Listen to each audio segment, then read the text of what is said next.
Halo teman-teman, Assalamualaikum warahmatullahi wabarakatuh.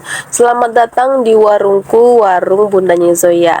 Apa kabar teman-teman hari ini? Semoga selalu dalam keadaan yang sehat dan segala usahanya dimudahkan Allah Ta'ala. Dan ini adalah suasana pagi di warung saya teman-teman. Kebetulan hari ini saya bisa buka warung lebih awal, lebih tempo ya teman-teman, karena memang niatnya mau bikin video.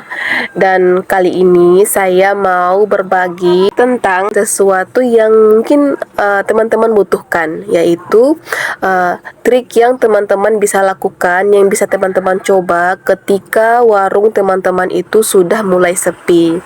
Tapi sebelum itu, bagi teman-teman yang baru bergabung, jangan lupa untuk subscribe dan bunyikan tanda loncengnya agar tidak ketinggalan info menarik seputar warung sembako ala Bundanya Zoya. Trik yang pertama adalah membuat inovasi baru, bukan inovasi dalam hal yang lain ya teman-teman. Di sini kita berbicara tentang perubahan yang bisa kita buat di dalam warung kita. Karena biasanya jika kita mengalami yang namanya sepi pembeli, maka itu bisa dibilang fase jenuh terhadap usaha kita. Maka kita bisa membuat suasana yang lebih menarik, sehingga membuat para pembeli mau lagi datang berbelanja ke warung kita. Caranya seperti mengganti tata letak isi warung kita, bisa berupa merubah posisi kulkas, freezer atau mesin es krim, bisa juga merubah posisi rak-rak barang ya teman-teman. Jadi saya sedikit bercerita ya teman-teman. Beberapa bulan yang lalu saya juga mengalami yang namanya fase jenuh. Pembeli saya itu sangat sepi, tidak ada lagi, jarang-jarang lah orang yang berbelanja. Dan saya memberanikan diri mengambil resiko yang rawan karena waktu itu keuangan saya juga sangat-sangat mengkhawatirkan.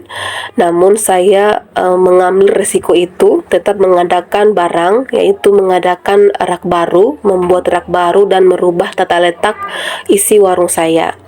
Dan alhamdulillah sekarang hasilnya berkali-kali lipat yang saya dapatkan. Penghasilan saya bertambah, misalnya pendapatan saya bertambah perharinya.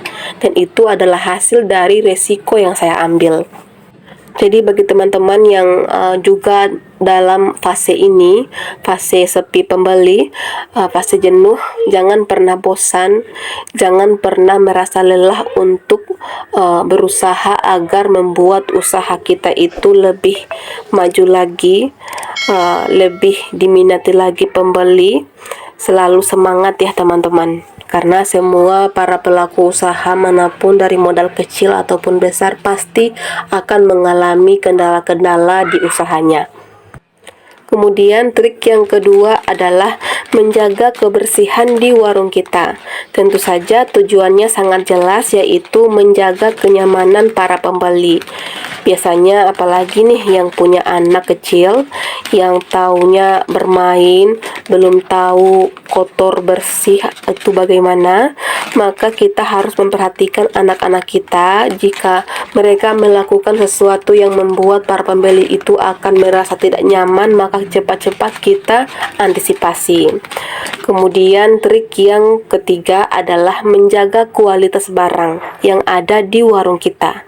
Biasanya jika kita berbicara tentang kualitas barang, maka tentu saja yang dibahas adalah kemasan atau expired yang ada pada barang di warung kita. Jadi usahakan barang yang kita jual itu di tangan pembeli jangan sampai ada kemasan yang robek atau rusak atau bocor. Atau apalagi teman-teman, ini biasanya kendala kita sebagai pelaku usaha warung sembako, maka biasanya barang-barang kita itu ada yang namanya expire. Usahakan jangan sampai pembeli mendapati hal-hal tersebut, karena itu akan mempengaruhi pendapat atau minat para pembeli terhadap barang-barang di warung kita.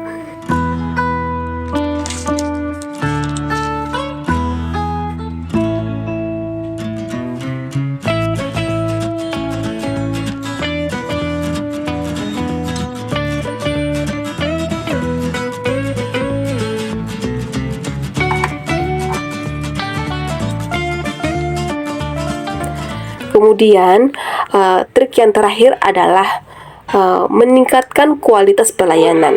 Seperti dalam video-video saya sebelumnya teman-teman, saya selalu menyinggung yang namanya pelayanan, karena memang pelayanan ini sangat penting bagi usaha kita, karena di sini bisa kita bilang ya teman-teman, kita mengandalkan kemauan atau minat dari pembeli.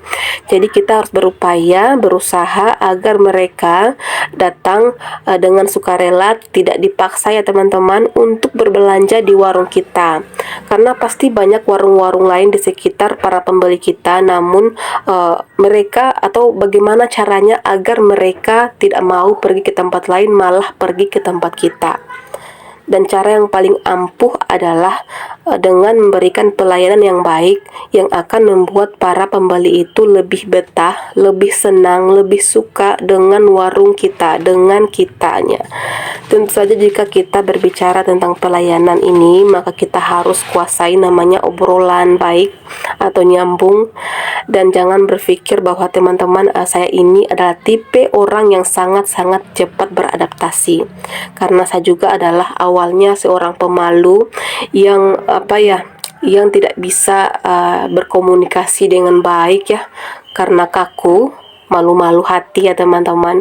Tapi seiring berjalannya waktu, saya menyesuaikan dengan pekerjaan, dengan rutinitas setiap hari yang saya lakukan, maka itu mengharuskan saya bisa berkomunikasi yang efektif, yang baik dengan para pembeli saya. Jika dibandingkan dengan awal saya membuka usaha ya teman-teman, saya masih sangat kaku, masih belum bisa menanggapi ajakan obrolan dari para pembeli saya. Saya masih masih terbata-bata, bahkan masih bingung, masih linglung teman-teman, karena memang seperti itu saya. Tapi alhamdulillah sekarang ini menjadi lebih baik. Saya bisa menanggapi ajakan ngobrol dari kalangan yang tua, yang lansia, yang remaja, bahkan anak-anak. Baiklah teman-teman, itu saja yang dapat saya bagikan. Semoga bermanfaat dan dapat diterapkan dengan mudah di usaha teman-teman. Jika ada pertanyaan seputar warung sembako, silakan tinggalkan jejak di kolom komentar. Terima kasih sudah menonton. Sampai jumpa di video selanjutnya. Assalamualaikum warahmatullahi wabarakatuh.